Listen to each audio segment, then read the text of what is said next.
show you how to. I'm gonna show you how Discount. to. You want me to tell you how to bring that up? I can tell you. Yeah, you know, there's Hey, a let me red come around button the back corner. there, Let me right? just come There's around a- there. Let me here. Yeah, This. hey, just turn the screen around. Turn the screen around. Yeah, I do it for you. Let me put in the discount. Oh man, that's Hey, 29 Gang cents. God, you see this Battle of the Backgrounds tonight. I was just wondering see what you were coming Hey, with. Yeah. I'm Hey, excited. you didn't have to come hard tonight. You didn't have to. Hey, the machine overloaded. That's what Yeah, happens. let's see that. It matches yours. Uh, Hey, you know what's the funny part? I think I look clearer.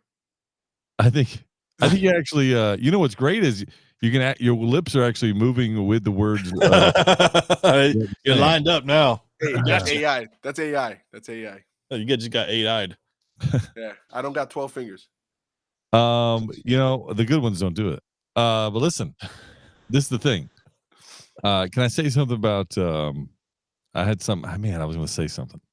Now I forgot. You can always just turn it around. 59 years old. That's what happens, man. So catching up on you. Hey, it took some years off me. Nice. I'm looking out for you, man. Hey, Mr. Moose, come on now. We're sunset. Yeah, I get sick often, and I got sick over the weekend, so it's not a surprise that you guys. Oh, in the Matrix, my hand's going off the Matrix. So I'm just now getting over it. So I apologize in advance, for this little. But you gotta do one of these things. Oh, well, the Matrix. Yeah. There's not enough space behind this desk to do that. Just so you know, I would knock something over actually. That I believe because it's tight, tight up in there. Yeah. Hey, Moose, go 3 inches forward and see what you hit. 3 inches to the left, see what you hit. Never know. You never know. There you go. Hey, and then Moose is gonna be like, "Oh, I was looking for that." Yeah. There's kittens here. You just never know what you're gonna find. You never know. Oh man. It's so good to be back streaming on Facebook, guys. We upgraded to premium. Be Live and Facebook. They weren't talking. They were like, wow, we're mean. And then now they're talking again. I don't know. Hey, I want you to know that was like the weather out here. Winter and spring were fighting each other. It's like GG and his virtual camera. I heard that Utah got snow dumped on like yesterday. Oh, really? Yeah. Wow. Like we had some pretty bad weather come through here. 2 feet of snow. Meanwhile, where I'm at, it's like 75, 80 degrees. I'm like, this is getting me ready. It's very warm here. Very warm here. Hey, AC kicking in really well. AC works good. Thank goodness. I love it. For now. That's Moose AC. That's his middle name. Moose AC Green. No, I'm saying it's working well for now. They've been replaced so often that they have to work. I mean, they can't run that line by him no more. Is that? Yeah. Oh, wait a minute. Last month. No, we've replaced his unit 4 times now in the past 3 years. Oh no, we can't say it's filters either. We just got him new ones last week. Capacitors. No, we should be good. No, we got. Hey, we got it. It's fixing. Yeah, it's working now. Yeah, it's under warranty. Yeah. No, this one. Trust me. This one is. If you only knew. Let's see. Tonight is retro. Yes. Oh yeah, you got the retro stuff queued up. You know what's funny? I don't know if I have my retro music. I think I have it here. Hold on, let me just. Can I test it since we're all pre? Yeah, let's test it. Yeah, might as well. I tested the screen. See what happens. There it is. Yeah, I heard it. Yeah. Gigi's testing tonight too. So look, he's going with just a plain green background. Testing the background. I went retro. I went retro on this one. That's funny. This is the real green screen, baby. That's back when I think green was the green screen. I think I see an alien ship coming in. Hold on. There you go. No, hey, in a minute you'll see the Star Wars go start coming up from behind. You know they did that on that wasn't even done with because they didn't use computers for that. Did you know that? No. Yeah. That was all hand painted, and it scrolled through the thing. Hand painted. Yeah, incredible. Yeah, it's incredible. It's an amazing thing that what they did. So and this is the thing we're going to talk about this tonight. How Star Wars is able to pull this stuff off in the 70s or even the 80s, and then you get to like Aliens in '86, and you're like, comparing. Wait a minute. Are we started? The music started? Not yet. We're going to though. We're going to compare the two at least. What is that? Oh, it's happy birthday. Yeah, what is going on there? They have these new things now with the updates, like you give thumbs up, like that. Put your hands up. No, what happens when I do that? Oh my gosh! Hey, what happened? Now you can't move. Don't move now. Don't move. Why? Yeah, you get all kind of things now coming up now. No, it's funny because I don't know what it does now. Two is that the two? Oh, geez. Balloons. All right, what's one? Nothing. Firecrackers. Nothing. Yeah. Three. 4 down. 4 up. 2 down. Malone down. That's what I was down. Man, there's some other things like if you let's go. If you do, I don't know what they are though. 5. I don't know what you do. What update was that? It's a new OS update. I say it's new. I just now updated it because I'm always afraid to. When we get to the podcast, yes, I know you have these very sensitive equipment. You're like, I don't want to update just yet. Let's let it ride for a little bit. Let's make sure all the other pieces of the puzzle updates theirs to this new update, and then we'll update ours. But anyway, yeah, I still have an old one, so mine's not going to update. So I think that if there's certain things you can do, like there's certain symbols that and then it'll just do it. Like I forgot the thumbs up. I remember that one. There it is. Look at that. Powers of the dark side. Is that something you did? Oh my gosh, Moose is having way too much fun. I know. Yeah. Hey, can we go live? What if I do down, like thumbs down? Oh, hey, this is not good. He's got a new toy to play with. There's other ones. I gotta search them. Anyway, should we get started? Hey, let's get started. Let's do it. This is the pregame. Thanks for joining us, everybody, on the YouTube and Facebook. Appreciate it. Thanks for joining us. Hang around. We're about to start this thing. We're gonna get a little retro intro going on. I forgot how we did that for. Did I start talking, and then I do the intro? Yeah, we did the intro to the podcast, then the intro to the retro. There you go. Yeah, but we don't want to do that, right? We want to do like just the intro to the retro, or all right, let's do it. Yeah, hey, just whatever it is. Give you a little talk, and tell us mute the thing. Hey, balloons for everybody. What's the smiley? Oh, you know what? I think you can do this. I think. How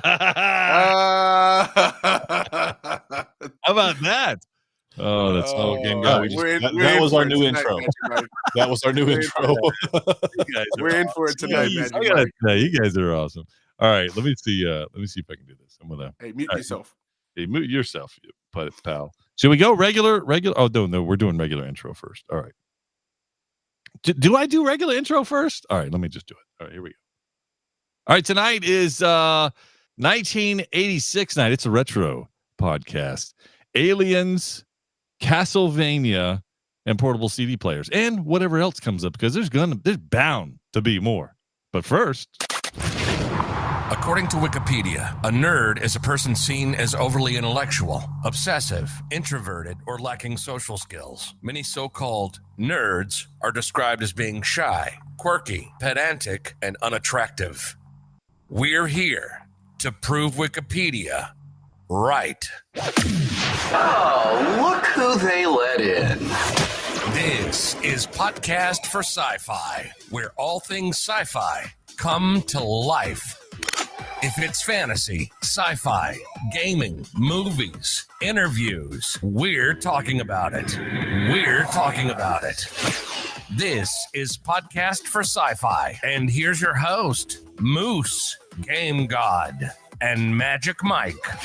Welcome to Podcast for Sci-Fi, where all things sci-fi come to life. Episode number 425, and I got to tell you, I'm having a lot of fun with this. Take that away from him, Game God. Take it away. My new OS emoji. I don't know what you call it. I haven't even. We just had the 4th of July happen right now. I didn't even realize I had this thing. Tonight is the retro episode. We go back. This time we're going back to 1986. Ooh, I don't know what particular month, but it's 1986. This special episode of the podcast is centered around all things retro. What is your favorite retro game or movie? Let's dig into this retro-themed podcast and bring back the memories. And now it's time for Podcast 4 Sci-Fi Retro Tuesday. Oh, thank you very much. What do you call her? Call her Dorothy. Dorothy? What? What'd you say? Dorothy. Dorothy. Okay, Dorothy. Thank you, Dorothy. Okay. Yeah, tonight we're talking about all kinds of good stuff. And if you were born after 1986, you're still going to participate. If you're born before 1986, this stuff will be like it's going to seem like yesterday for you. You're right about that. It does. It really does. I'm serious. I say we start. Where do we start with this? We start with portable CD play. Now, here we go. Let's probably start with portable CD players. We have. Let's just skip to it. Show it. Just put it out. Oh, and I know I don't have one. I don't have one. Come on now. I Come don't on now. believe You have that. I don't Hey, have this Mr. Hedges bet right there. one. I Look at don't this have guy. one in this room. Right? All right, there we go. That's okay. That sounds about Okay. right. All right. That sounds about right. So That makes more portable sense. CD players. Thanks for everybody joining us on YouTube and Facebook. We appreciate it. We appreciate you guys listening to the podcast for as long as you have. Especially for this new type of retro series that we're doing. Once a month we do a little retro, go back and just kind of talk about some of the old stuff. There's new stuff to talk about, but we cover so much of it during the month, we figure why not go back and let's revisit some of the stuff that is just so much fun. And this week, this particular month, we decided portable CD players. Now, what do you mean portable CD player? What's a Well, what? First of all, what's a CD? Right? Yeah. What is this new technology? We have phones in all of our hands nowadays that we don't even I got this is a term that you guys may have heard of. You may have heard this before. Something was created not that long ago. It was called an iPod, and this iPod held music, and this music was put in digital files and stored on any device. And I have a number of iPods here. I've shown them on the podcast previously in the video. If you guys are watching the video, you'll see it. But I've got plenty of iPods to choose from. And here's the thing. They're pretty small. They're tiny. Yeah. They hold a lot. But now we don't even use iPods. We use our phone because it holds more. And we don't even store our music on our phones. We actually just stream it straight on. We don't even I don't need to download that song any longer. I just stream it. I have Apple Music. I have Spotify. I have whatever. However you listen to your music. Get it off the cloud. So here's the deal. If this is the case, CD players. This is the beginning stages of the iPod. And there's no question.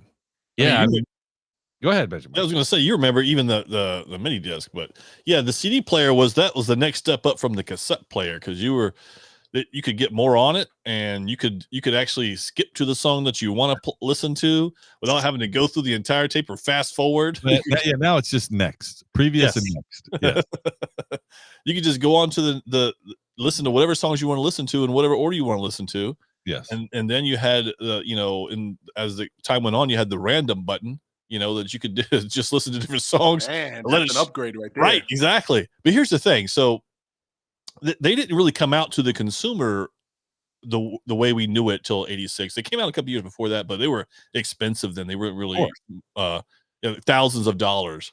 Well, they were hundreds of dollars when they came out to the consumer. Yes, correct. They were. I think it was like $260 bucks. Yeah, and that's like just over $700 to us now, or something like that. Mm-hmm. How crazy is that?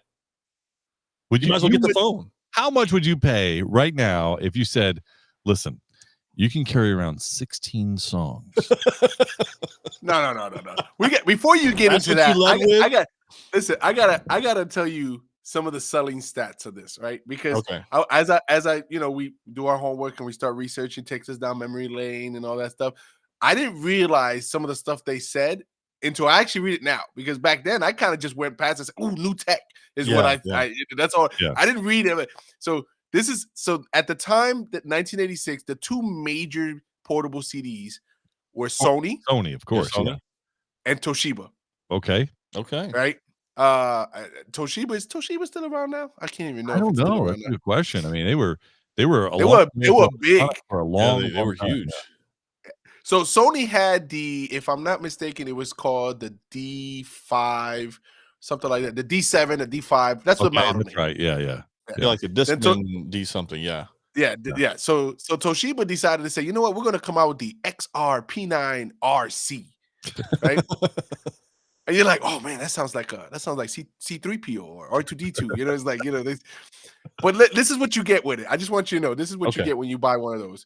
You get a remote, right? An AC adapter and stand, a battery pack, and a carrying case. AC adapter. Can you imagine looking up into the wall to listen to your music from a portable device? It's incredible. Mm-hmm. Anyway. So this was designed to be portable and a home player. So that's the selling feature. You get both. Now I want you to know how heavy do you think your phone is right about now? How heavy? What would you say? I'll put it on a scale. Let's find out. I don't know. I have no idea. What? Do you think it's pounds? No, dude, I'm kidding. Ounces. Had to be like 5 ounces. Yeah, 5.3 ounces. Let's go with 5 that. ounces? That seems light. I don't know about that. Okay, so what do you say? Let's split the baby. 8 ounces. Split the baby. You've said this before. I am so confused of where this thing came from. I don't know. It's a retro term. 12 ounces. 12. Okay, even 12 ounces. We'll go with 12 ounces. All right. So the selling point on this is that as a dual portable home player, it only comes in at 3 pounds. With the battery pack. What? Well, because they had that extra battery pack. Yes, that's the big chunky thing that goes in the back. Yeah, 4 AA's in, and then so it says at about 3 pounds with its battery pack, the unit is portable. Slip it into the supplied leatherette carrying case, and away you go. In other words, pleather. You get. I remember those cases. No. If you had a case, you were upscale. If you had one of those cases, that's for sure. It wasn't it was leatherette. No, it's leatherette. I'm just saying. In other words, pleather meaning it wasn't real leather. Now you remember the headphones and how tiny those things were. Yep. It's like if you didn't put it right, your ear would swallow it.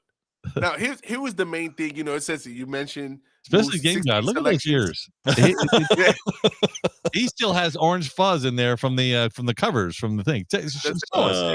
But hey, by the way, the iPhone 12 is 5.7 ounces. Just 5.7, really? Yeah. Gosh, that's incredible. I would have thought it was heavier. Anyway, all right. So the Toshiba skips forward and back, scans forward and back. Plus, it's programmable with up to 16 selections in memory, a small liquid crystal display known as an LCD. Yes. Switches between the 3 readouts at the touch of a switch, indicating all you need to know. The tracking stability and error correction of the Toshiba makes it the best portable on the market. On a 45-minute bicycle ride on broken pavement, it even doesn't skip. That is absolute falsification right there from a marketing perspective. That was so false. It always skips. As a matter of fact, they didn't come out till the skip protection until 97. So that should tell you something about that. And even then you go, I'm pretty sure I can make the skip. Yeah. You're trying to make the skip. You were testing it for sure. Yeah. Look, that's heavy. First of all, you took a lot of battery. It would juice the batteries. Like you just suck it right down. Yeah. Your batteries wouldn't last at all. And the other thing is, imagine now, here you are with portable music, and you're going to take it on the town with you and ride your bike, walk, whatever. You have this thing strapped to you like a backpack, and it goes on your side. And in order to, if you were lucky if you were able to have one of these things, first of all, I wasn't that lucky to have one when they first came out. But here's the deal. You were also lucky to have one CD that you're now going to carry with you the entire time. Because and how much was the CD? If you wanted some more selection, you'd have to have more CDs. Yes. And then you would switch that out because you'd have to carry them with you. So what about 6-inch thick case of portable CDs, the zip bag. Yeah, I mean, literally, this is not goodness. something that was easily done. Yeah, and a CD. Listen, if you had a portable CD player, then you had CDs because a CD was like $15 to $20 for one CD. Yeah, that's about right. I'd say $20, $25. Yeah. Yeah, well, if you buy like the LP, like you buy like a special edition, 16 tracks instead of 13. Listen, by the time I did get a CD player, that's when they even had the aux cord that you could plug into your tape deck in the car, and you would play your CDs through your tape deck in the car and drive around. But if you hit a pothole, that was it. You had to start all over again because it just was not lasting. Hey, and let's not even talk about scratching the CD itself. Oh man. How in the world do these things get scratched up inside of this thing? You know, I don't know, that's a good question. I think it was the ploy to get you to buy more CDs. For sure. But when you did eventually get one, did you not think you were the coolest guy? Oh yeah, no, of course. And you showed it off like it were. Oh yeah, like it were a new pair of Jordans. You carried that thing around out in front of you. You're like, hey everybody, look at me. Yeah. You had that CD player. Hey, don't bump me. Don't bump me. Don't bump me. So quick question, guys. Do you remember one of the first CDs you may have picked up? No. Can you remember that far? Do you remember a CD you had? I could go back a little bit. So if I think about, oh man, I'd have to go way back. But if I had to think about in 80, not 86. Oh boy. When did, hold on. I'm getting there. When did, I'd have to look up. Matt, you know right away, Game God, you know which one you had, like in 86, 87, if you had a CD. I don't know if I didn't have an 86, 87. I didn't have one. Yeah. I didn't have them into the 90s, to be honest with you. Yeah.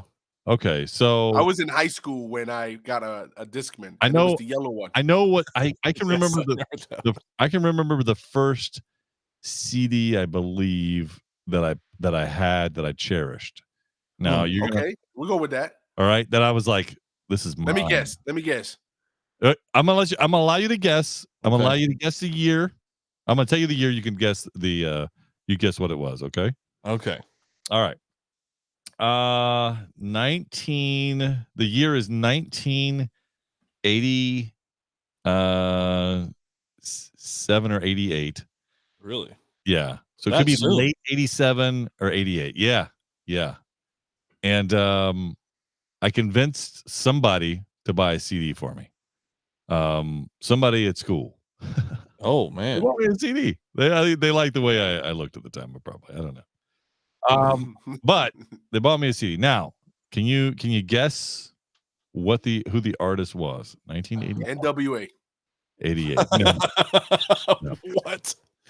Listen, my guess for your first would always be Michael Jackson. It was Michael Jackson. There we go. Is it? Was it? That's right. I knew it would be. That's right.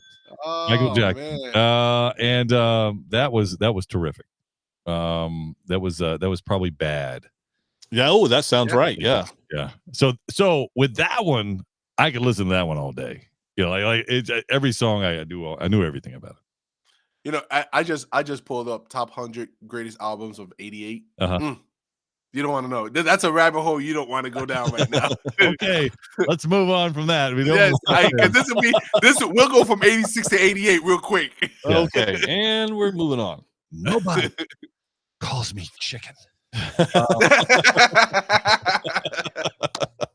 Yes. Oh my goodness gracious. Thanks for that homage. Yes.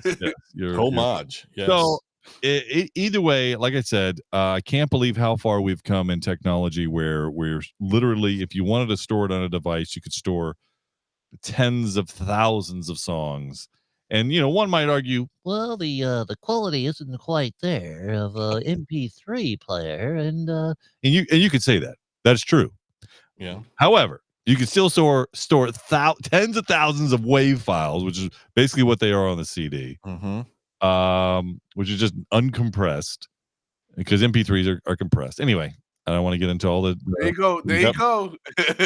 But it's amazing how far we've come, and I can't tell you. I don't even know. Do people still buy CDs? Do they? I mean, no. Remember, Best Buy is phasing it out. Huh? I think no.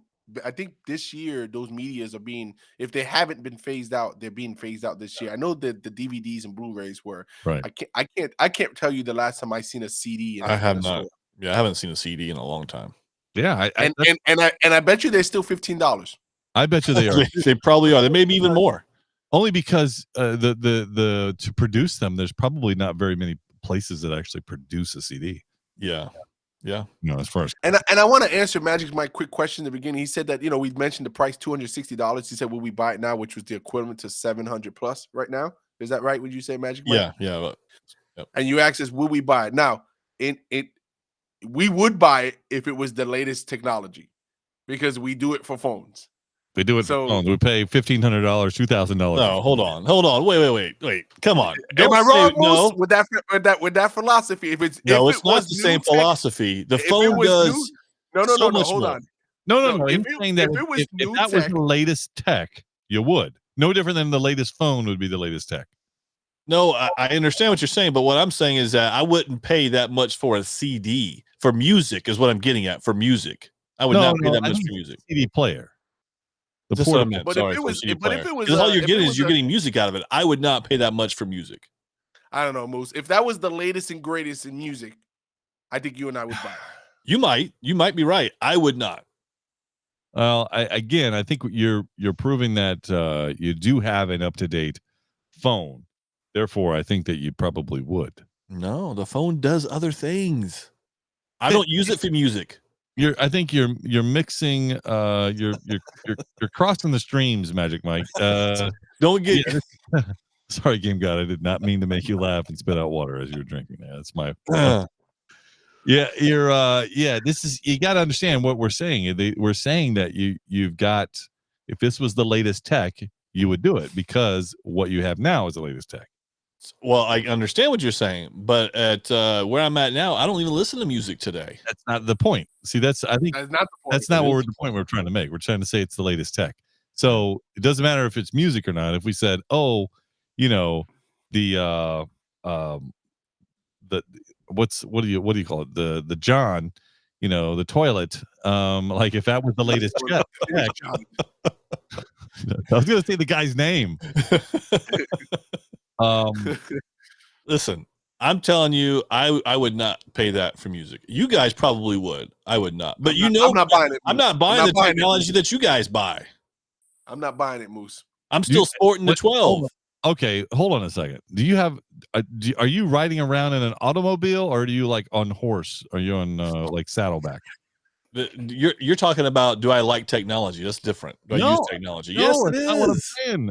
Game God. It's two different things. See, now you're crossing the streams. You're trying to say listening to music is the same thing as getting from one side of the town to the other. I want to tell you that it is apples to apples and oranges to oranges, because if it was phones we're talking about, right? And it was the latest phone, you would get it, right? If it's music we're talking about and it's the latest music, you would get it. If it's wouldn't. I didn't listen. I didn't have it then. The only way that you can prove us wrong is that if you can show us an iPhone 5. Yeah. No, you know what? Show me the flip phone. Oh, it's not down here. I have it upstairs. I can tell you that. No. It's not. Show me the flip phone right now. It's not the same thing, because I don't listen to music now. That's not what I'm listening to music, though. I'm not talking. That's exactly what it's about. No, we're talking about technology relates to the music. No, technology relates to technology. No, because if you're talking about a computer from that time, I'd pay the money for the computer for that time. That's tech. That's different. That's exactly different.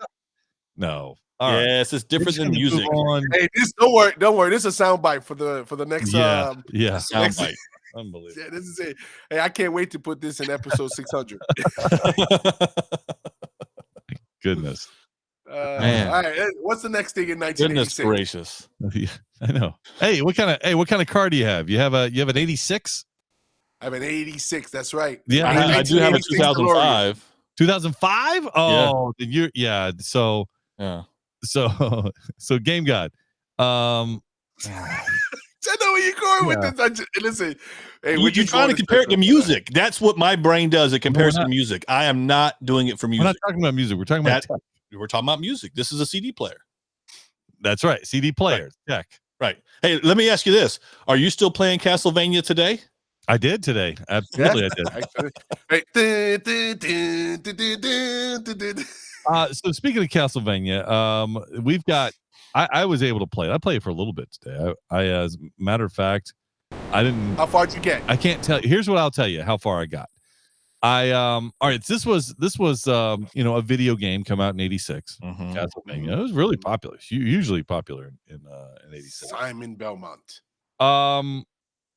I didn't have. I can't tell you that I had great success at playing. Although I found it much easier, and I'm like, oh, that's right, because I forgot a lot about it. I forgot, like I haven't played it in so long that I'm like, oh, that's right. I can hit these candles. And little hearts come out. Little money bags come out.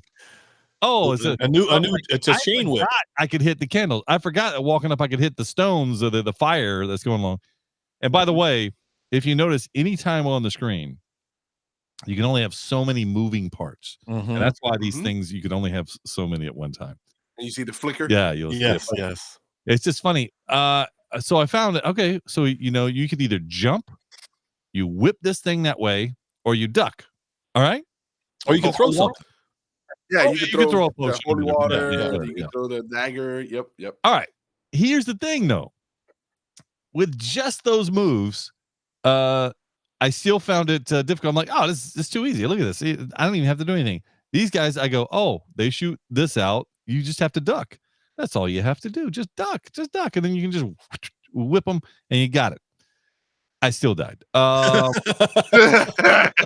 And mind you, you have a health bar. Yeah, a bar. Yes, you do. Now, by the way, I'm collecting hearts thinking, oh, I got more lives. Yeah, No, sir. No, sir. Sit down.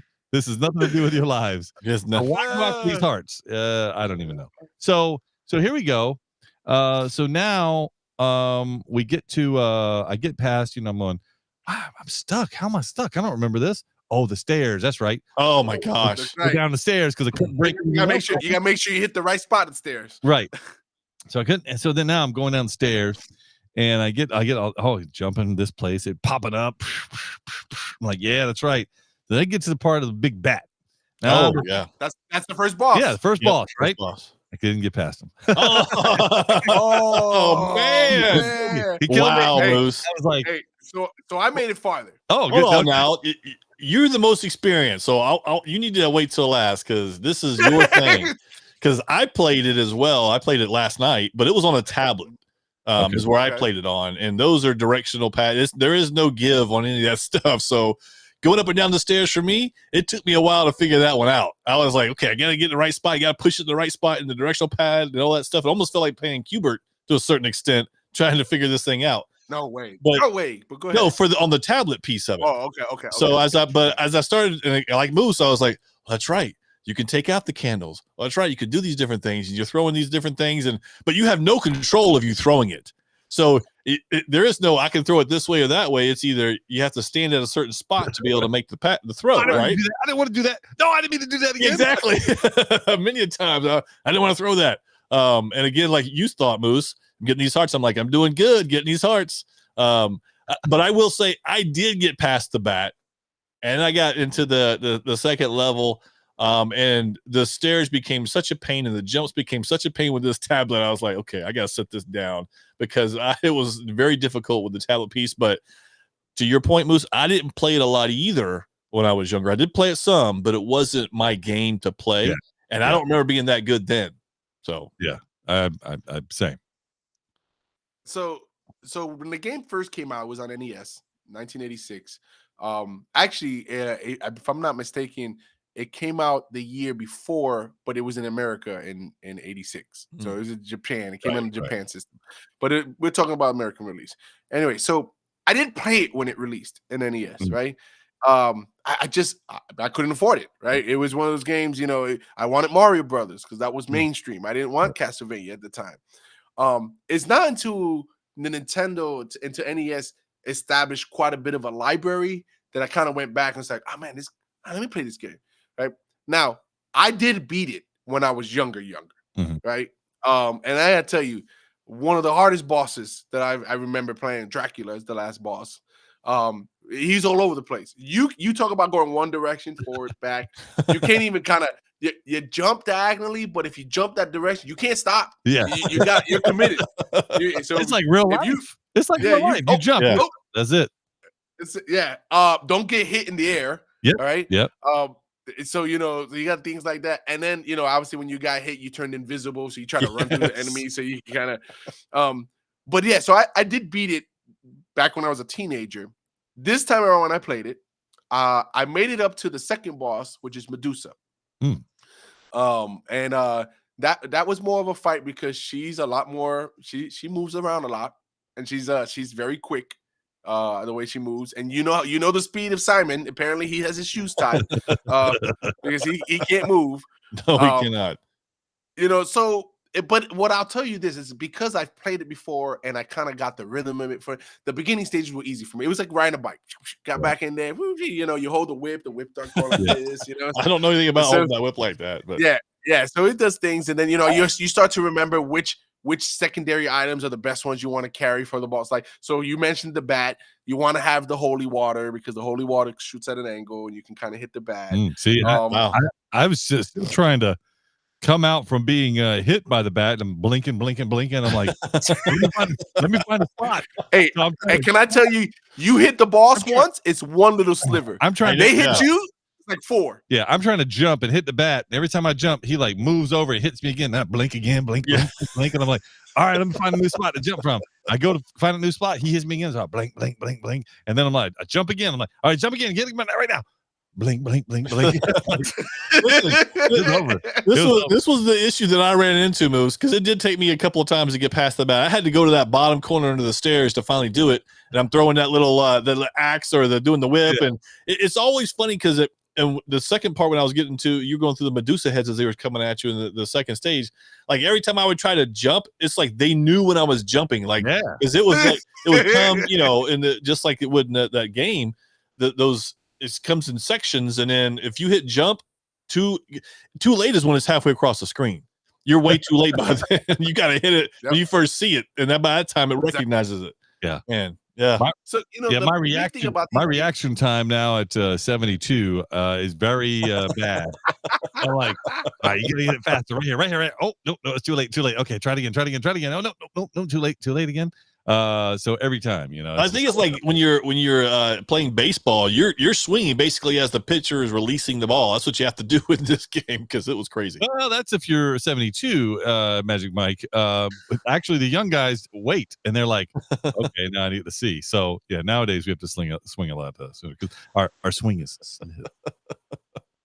Well, and here's the thing. What it reminded me of as I go through these, retro sessions and play these retro games. Back then, the games were all about patterns. It was just patterns every time. Pattern. Yes, it was. Yeah. Yeah.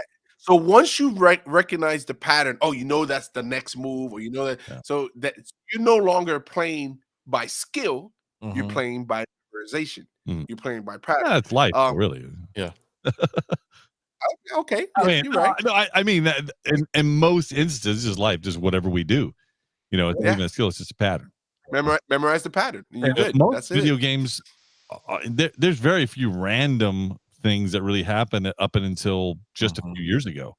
Yeah. So now games respond to you. Yes. So as you evolve, it evolves, right? Right. So as you when you start to play these games that you've played a lot, one that comes to mind that was Mike Tyson's Punch Out. Mike Tyson Punch Out was all patterns. Right. It was all patterns and rhythms. Glitches of the game that gave away the next move. By the way, I was watching a video of that where somebody was taking they were like first round or knockout with Mike Tyson with a little bitty guy you play. Yep. Little Mac. Yeah, little Mac. Yep. Right. So and they were he hit him, do the pattern, plop, plop, do the pattern, plop, plop, do the patterns. Hey, I don't remember it being that easy. I'll tell you that much. It was not. I watched it and I was like, this guy has taken some time to learn this, whatever it is. And look, I have my own thing, Jerry Rice in the slant. Like you knew exactly when threw that ball was coming, right? Yep. Hey, Bo Jackson when he ran the ball, you know what I'm saying? Oh man. Yeah. I'm getting but I do want to point out that who would have thought back in 1986 Castlevania would spawn 19 games? Wow. That's amazing. There's 19 games shows in the entire Castlevania. games. They got shows. Yep. Yeah. So they had the Castlevania series Netflix. on Netflix. Yeah. And I think they did 3 seasons, if I'm not mistaken. Right. Maybe. Yeah. Then they spawned to the Castlevania Nocturnal. Okay. Which was another season or 2. I don't remember. How about when Captain N and the Game Master, and you had Simon Belmont on that? Oh, that's like right. he was a character on there, That's right? Interesting. So who would have thought back in 1986 this character named Simon Belmont, so the first game was Simon Belmont, the second was Simon's Revenge, so it's part 2. Mm-hmm. The third in its series was actually a prequel to the first game. So even though it was the third Castlevania game that came out, it was the prequel, which is funny. It's what movies do these days. So what was the most popular Castlevania game? I thought. Oh, that's an easy one. I know the answer. Okay, I don't even have to. The one on the Super Nintendo, Castlevania 4. 4. Okay. Really? Yep. So it's Super Castlevania 4. Yeah. The theme I was singing earlier is one of the most popular themes of Castlevania. It is the first stage of Castlevania 4. It was arguably the best Castlevania ever made. Really? Yeah. Some people would say it is Symphony of the Night, which was a PlayStation version. Right. Okay. It was a side scroller PlayStation, really good hand drawn graphics and stuff like that. And that's where you got to see Alucard, who had, it was like the anti-hero of Castlevania. Mm-hmm. But when you look at it, if you took all the Castlevanias and you put them in one bucket, that one had the best scores, the best soundtrack, the best graphics for that time period. It was a Super NES game. It's like the foundation of Super NES game. Remember Mode 7 scrolling? It did that. So it was pretty iconic. So really? But 19 games, prequels. That's really good. Past and future. Even if you've never played the game, you've heard of it. Mm-hmm. If you've absolutely. never played Castlevania, you've heard of it. You're like, I've heard of it. I've never played it. I'm just saying, like, that's how popular it was. Even its name was out there, even if you had never played it. Yeah, I remember many times seeing it at an arcade or just seeing it in general. Other people playing. Like I said, I didn't play it a whole lot, but yeah, to have 19 games, and you're saying the fourth one was the most popular. I find it interesting.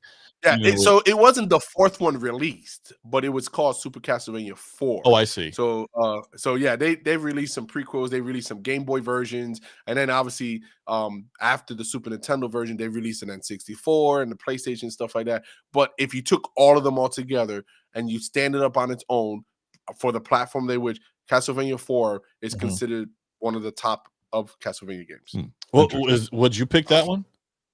Yes, that's the one I would play anytime, any game of the week, because it was balanced well when it came to difficulty. It looked great. The music was very symphonic.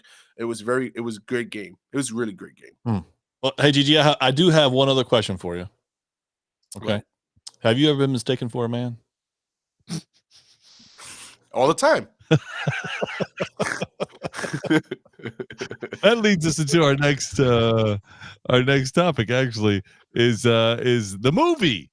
In 1986, this was, I think it was a guy's movie. I mean, it was an action movie. It was sci-fi, certainly action, a follow-up to Alien, the first movie. What year did that come out? Alien, I'm going to say it was 79. Very good, Moose. Moose. Hey, Moose will be my lifeline on any trivia show. You got to call me. Yeah. 79, yes. And James Cameron. Yeah, James Cameron. Here's the thing about this, because we were talking about this, talking about the movie, and Moose had mentioned, I really like this one. I'd like to talk about it. And I was thinking to myself, man, I remember Aliens, and I remember it was okay, and all I could think about was Alien. And then when I watched it again, I realized, wait a minute, no. It was Aliens was the one I was thinking of that was so awesome. I mean, how many movies can you say the sequel was as good, if not better, than the original? Yeah.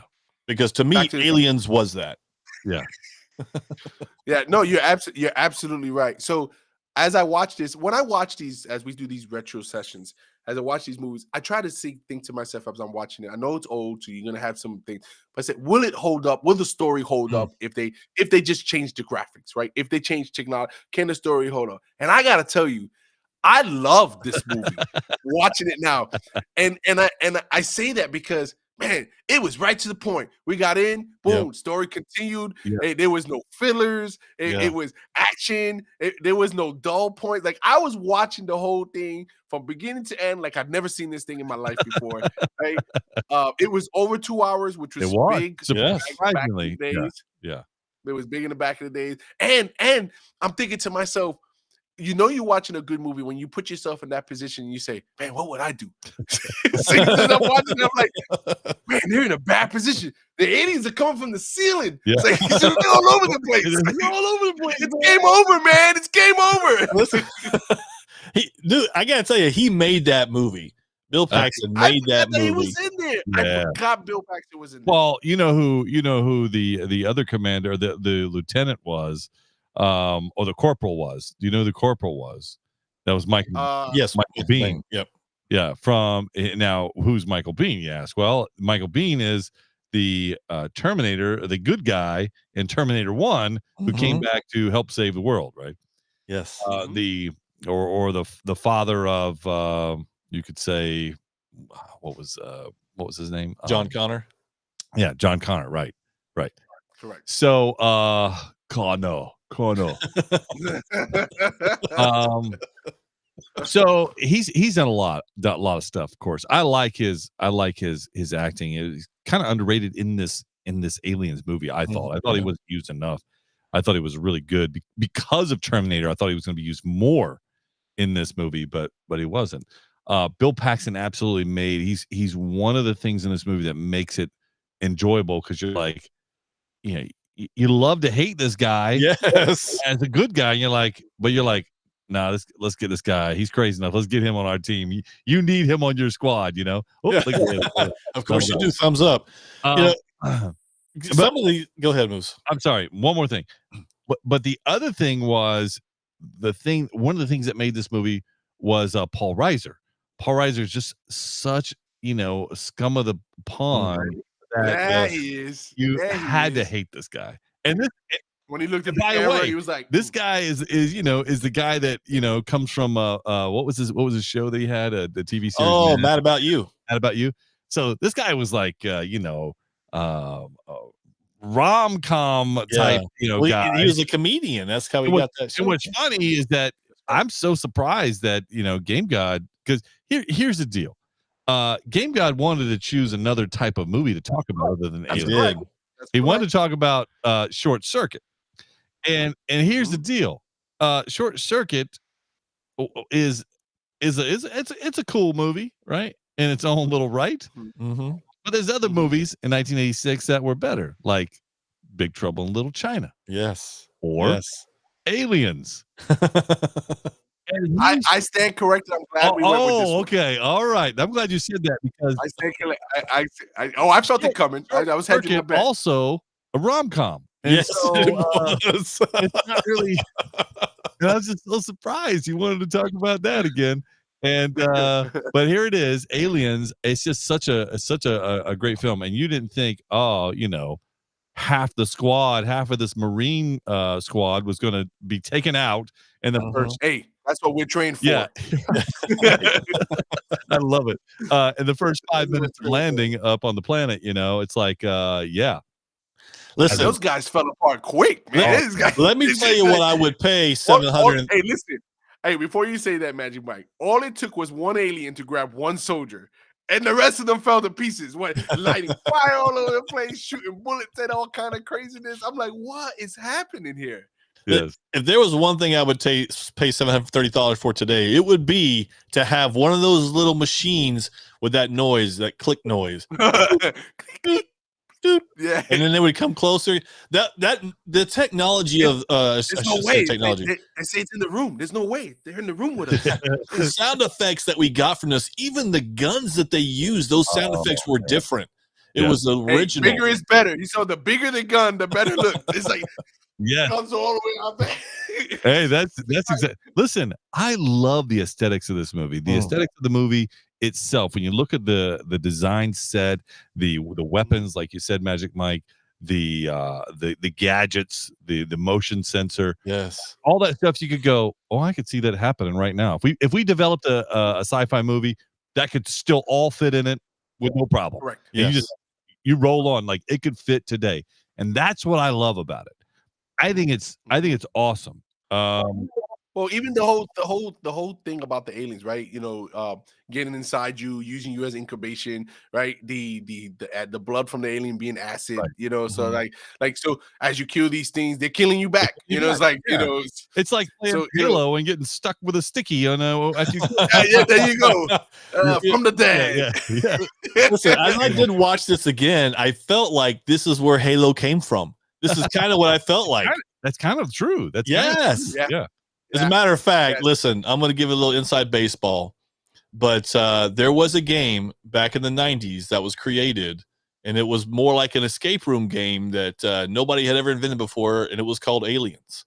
And it was played inside of a building with people, and it was created by Moose and I and a few other guys that we would come into this building, and we played Aliens. That's how popular. We invented a game based around a movie. It's kind of like Tag.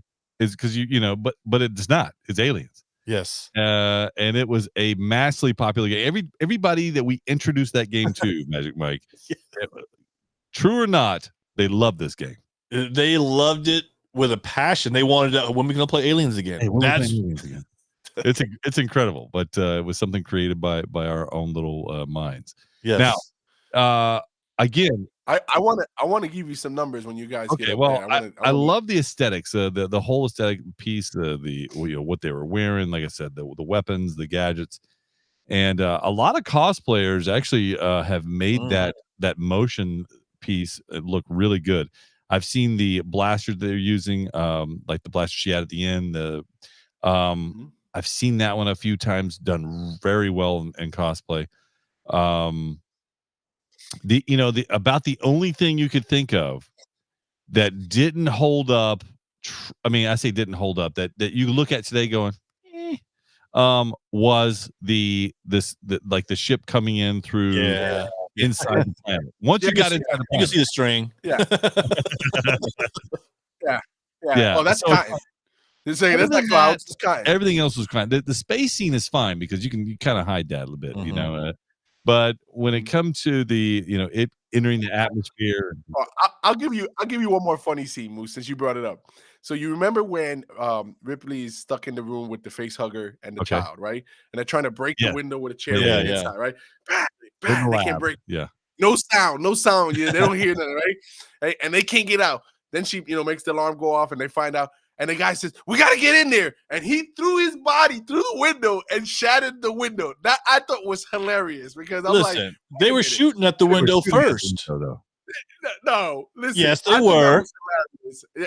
I hear you. I get it. But I just thought it was funny that here she is. Because you imagine it's soundproof. You can imagine how dense that window is, right? And I get it. They were shooting it. So in theory, you're thinking physics, it's weakened a little bit. But this guy threw his body into it. It just went through it like it was made out of sheet metal. I thought that was pretty funny for me. I was like, what? No, I rewinded it twice just to watch that part, by the way. Well, I'm okay with it. That was no problem for me. Bishop was one of my favorite characters in this movie. Oh my gosh. Yes, he was. I forgot back when that came out. Everybody wanted to do that knife thing with their hands. Oh. I forgot that. I forgot it came from that. Yeah. I was like, oh man. I don't know if you guys know this, but it wasn't written in. It was done in the spur of the moment. Really? To get Bill Paxton's original take on it. Of course, it was in slow motion. It was in regular speed, and they sped it up, obviously. Yeah. But he did not know they were going to do that. I thought that was interesting how they put that in, just so they could have that original. Because, anytime he was in it, he was exciting and fun, and so that face, he was like, screaming the whole time. Yeah. That was great. It definitely reminded me of Weird Science in that moment that he. Yeah, it did. Bill Paxton is also in Weird Science. Yes, he is. But I wonder how many people went to the hospital after trying it after watching that movie. Oh, I imagine that's a funny one to look up. So as I go through, I always like to crunch the numbers here and everything, and I look at nowadays when movies are made. Right, movies are made these days. They have multi-million-dollar budgets. Right, they're in production for years. How long has Avatar been in? James Cameron film. How long has Avatar been in? How long has that been in? Like a total now of 56 years altogether. All right. Yeah. So years in production. So I want to let I want to let you know. All right. So Aliens was released. I'll rewind it. So Aliens started filming. The first day of filming, September 1985. Okay. Right. It concluded its filming in January of 1986. Okay. So 4 months. That sounds about average for a movie, typically. Right. Yeah. Right. And was released in July of 1986. Less than a year from first day filming to the very end of release day. Okay. It was released. $18.5 million budget. Okay. Wow. Right. Only $18 million budget. So I don't want to hear James Cameron say he can't make a great movie on a little budget. But 18.5 and ended up over its entire theatrical run. You want to guess how much money he made? And usually I would give you opening weekends, but I don't want to do that. Magic Mike, you want to take a guess? Yeah, I'm going to guess it was 70 million. Oh, wow. Okay, I think I'm going to say 45 million. So in its entire theatrical run, it earned $183.3 million in its entire, making it one of the highest grossing films in 1986 worldwide. Yeah. Its opening weekend domestically did $10 million. Wow. And that was only in 1,400 theaters. Yeah, that's nothing. Yeah, that's today. It's nothing. Yeah, it was in release for 23 weeks. Wow. Now that's that there you go. Yeah, that's a long time. Half a year. That's incredible. And for the first probably 12 weeks, it was a top 5 movie in the theater. That's funny.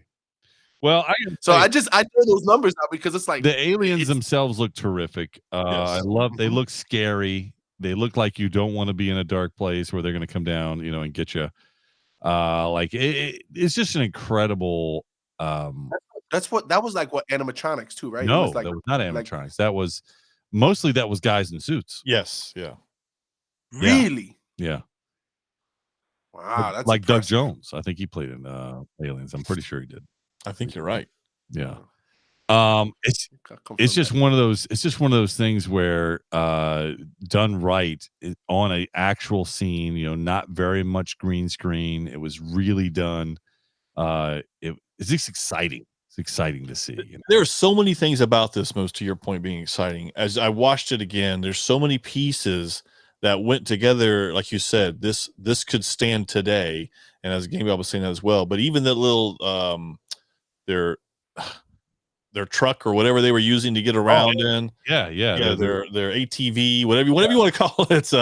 But even that you could feel being in it and seeing some of the technology that they projected to that point where the guns on top rolled to the back so they can go into the garage. Yeah. These are just so many cool things about this that I had forgotten about as I watched this, and I'm like, man, this is a classic, an all-time classic. And you had mentioned something about before we really started talking about it, that you would put this in your top 25, not necessarily. Yeah, right, exactly. I'm like, you know what? You're absolutely correct. Yeah. This has to be one of the best sci-fi movies ever made.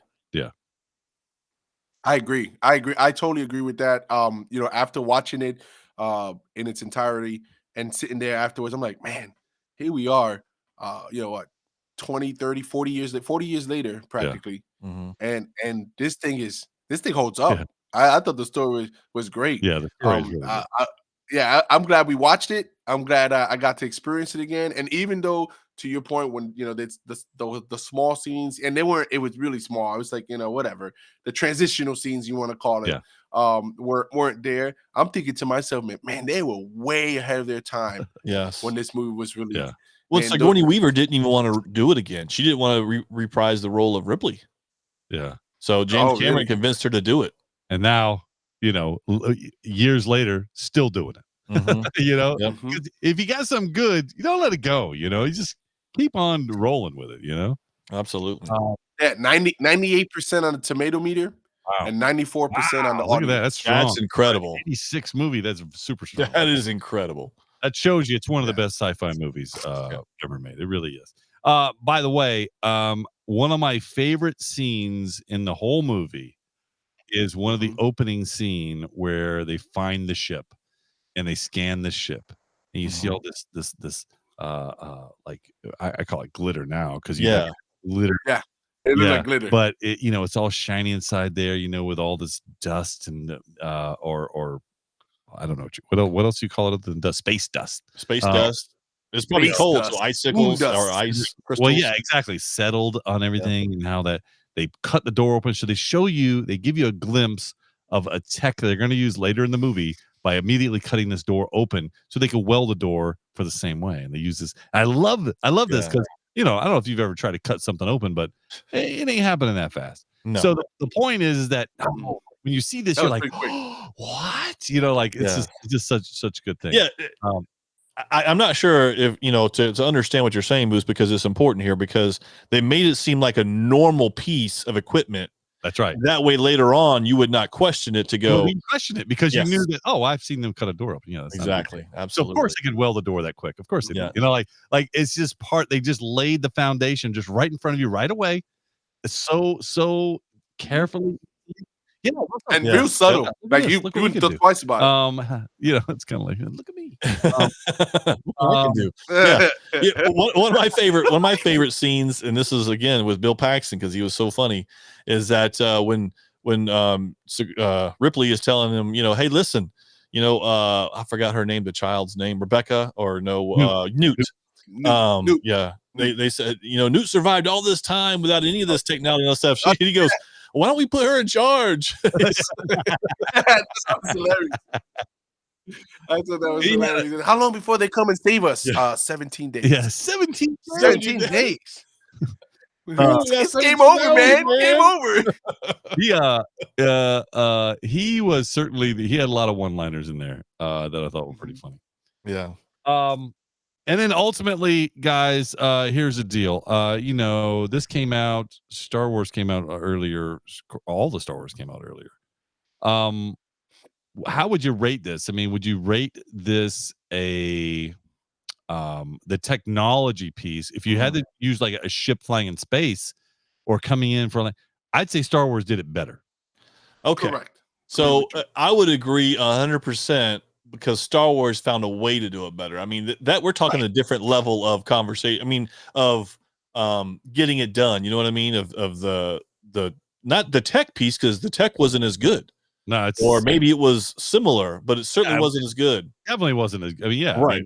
They had Star Wars had more hurdles to overcome. Yeah. Yes, exactly. So their ideas and their thought process of how to make it work, that's what made it. So yes, they definitely did it better. Yeah, it's amazing though. Because even after, years later, you're going, oh, they did it better back then. It's kind of weird. But anyway, I digress. Yep.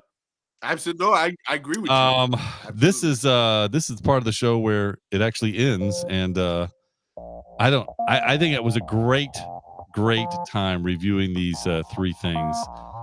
Playing old games, watching old movies, listening to my music. And listening to old music. 3 pound listening. Listen, next week we talk about the new stuff. Don't get us wrong. Don't get us twisted. Retro comes back once a month. First, I guess we'll decide first Tuesday of every month we'll do a retro. All right, gang, that's it. Let's end this thing. Let's listen to Bill Paxton one time, just one time, okay? And then we'll. That's it, man. Game over, man. Game over. I was just leaving. Da-da-da-da.